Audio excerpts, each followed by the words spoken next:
Hello and welcome to this quick price video, which is to show how to update and add new items to your quick price database for using a supplier's price list, which you will receive in a CSV format.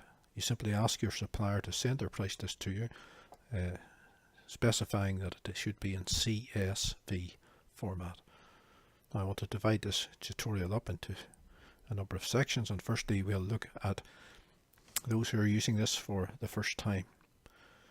If you need help in any section, you press the key F1 on your keyboard to bring up the quick price help. You should have your supplier's details entered in the relevant supplier's screen. So in this screen, first thing we do is to select the supplier from the list. Now we are going to select Nielsen's. We then select the product. We'll select mount board, and then we import from the file. We find the file supplier's prices, Nielsen's, and we're doing mount board. And we click number 4, we click to view the items in the file, and in this box here we have the first items in the file, and we can scroll through these using these buttons here. Fifthly, we select the corresponding quick price field from this drop down list. So the first one would be the supplier's code. We then have the description. The family is the range. List price is cost price. We have width and we have height. If we want to reset these fields, we can click on the reset button here.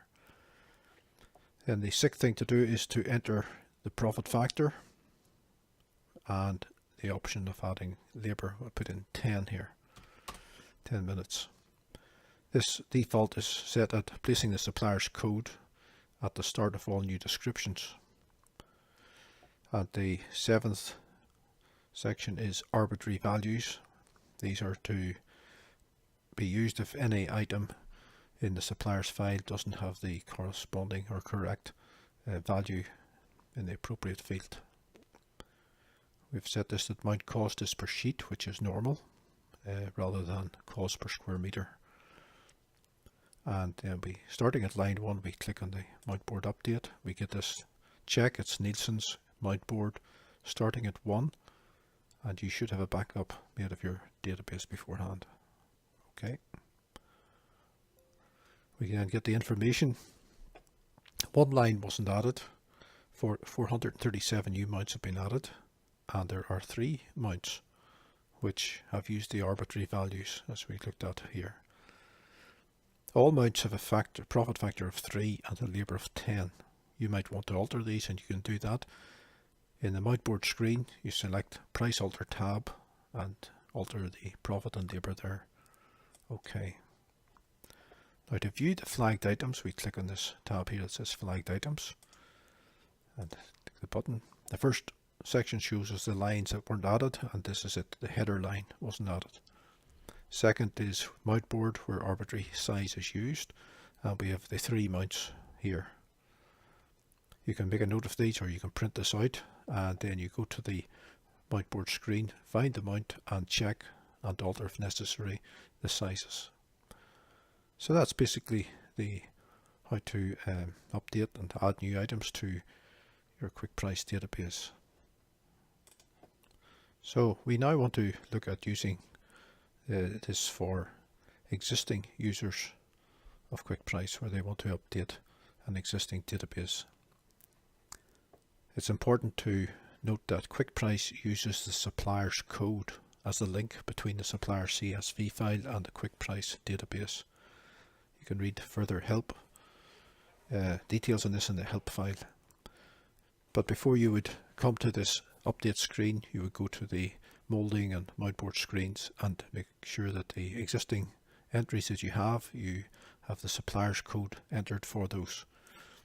After you do that, you can come back here to this screen and select the supplier. Again, we'll go to Nielsen's. You can select the product here and then click on the tab that says quick price database. This will allow you to view those items which have no supplier's code entered. So far as mountboard is concerned, there are 398 records with no supplier's code. So these would not be updated unless you happen to have the code also in the description box. We'll look at that later. We can view the mountboard and show the records. We see there are 7 7 mouldings that don't have a supplier's code. So we're going to proceed, because if you look, you'll see that the supplier's code is actually here at the start of these 7 items. We can ask Quick Price to search in the description. If it finds it, it will ask you to confirm it, and the supplier's code will then be inserted here. Okay, back to where we were before. This time we're going to update the wood moulding. Now there are 585 lines in the list approximately. The first line is not relevant, not required. We click on the little dash. The second is the code. This third is the name of the description. Family is not required. List price is cost price. We have width. Height is not required. And chop, we're using the list price, so we don't need the chop price. Now if this is your first time to be updating an existing database, then you would click on first update, and you have 2 options here. If you want to also search for supplier's code in the description, then you check that, and you first of all, for the first time you're running it, you update existing records only. You'll see the reason for that in the help file. We start at number 1 and we click to update. And then we get this, is this the same code? And we say yes. There's 1 line not added, no new mouldings added, which is as it should be, for we're only updating existing records. There were 37 existing mouldings in the database, and only 2 of them were updated. Now that could be because that the rest are deleted from the suppliers list. Okay, we can view those details again as how the database stands using this tab that we looked at earlier.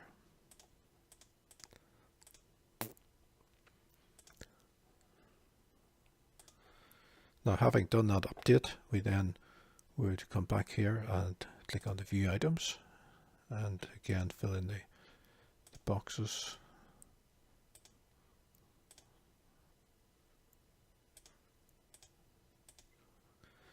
We will select this here and untick it. So we are going to now to add the new items. You put in your profit. The existing average for the Nielsen before was 3.6. So if we want to up that, we can double click. And if we want to put in 2 minutes there, we can double click there. Or we can change that and put in 15.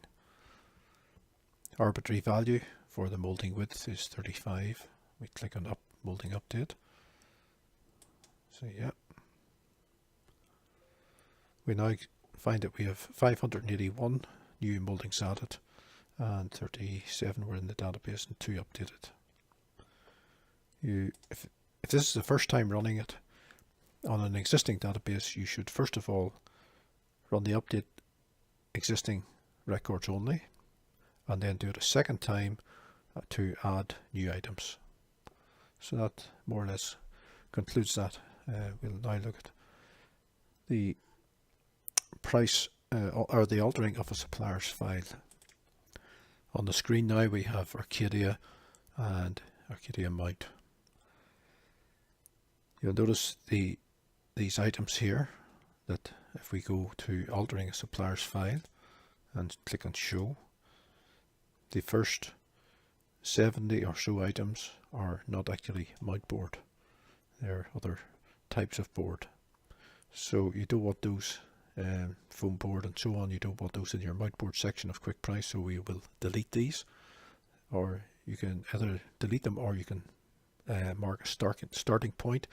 If you double click there, it'll tell you this is line 71, so you could start at line 71 by going back to the upload and putting in start upload at line and 71. I'll go back to this. I want to delete them just to if I can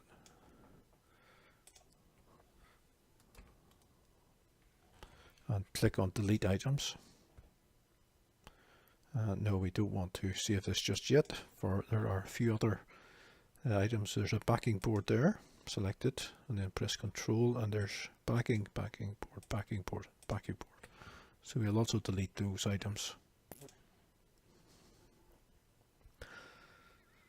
Do you want to save the altered list? And you say yes. So we've opened the list from the supplier, we've changed it, and we now want to save it. Quick Price will save it as edited. Takes the existing file name, Arcadia Mount, and puts edited Arcadia Mount, and say yes. We now need to go back to the upload, click on import from, and we are going to import it now from this edited file. A few items. You'll see now that these are actually mounts, so we proceed with entering the required fields.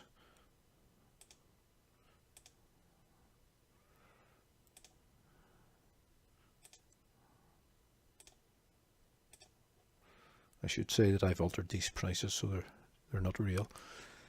And then we can click on Mountboard Update.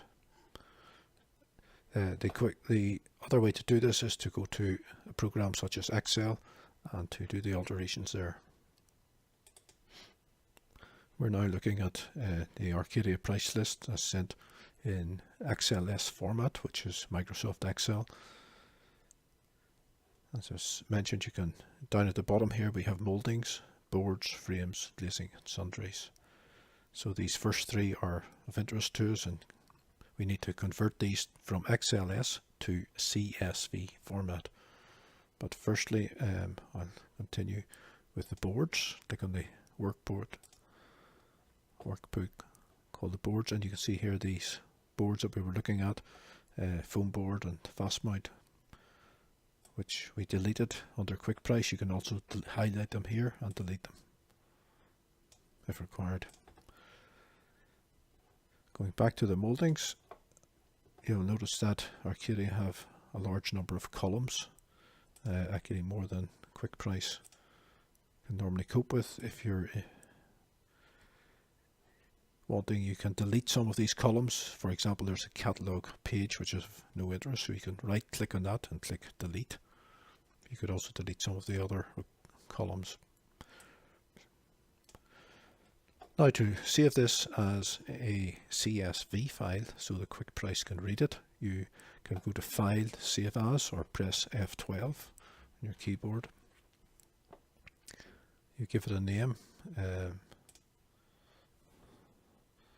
Arcadia price list, whatever name you want to call it, and then importantly you save as type. It defaults to the XLS. You click the down arrow, you find the CSV, comma delimited, and you click on save. And you get a warning. It's a bit of formatting, but it seems to work okay. So that's done that for the moulding. We now need to do the same for the mount board. Again, we press F12, we save it, give it a name, and save it as a CSV file. And then finally we can do that for the ready-made frames. Click on that workbook at the bottom, press F12 and give it a name and save again as a CSV file. Just one final thing before we conclude this tutorial is to show you, if you make a mistake in the entry here, we can either click on this to reset, or we can double click just above this box and the item will be added again to the bottom, and we can put in then the correct one. Okay, that's it. Thank you very much for watching and hope this has been helpful.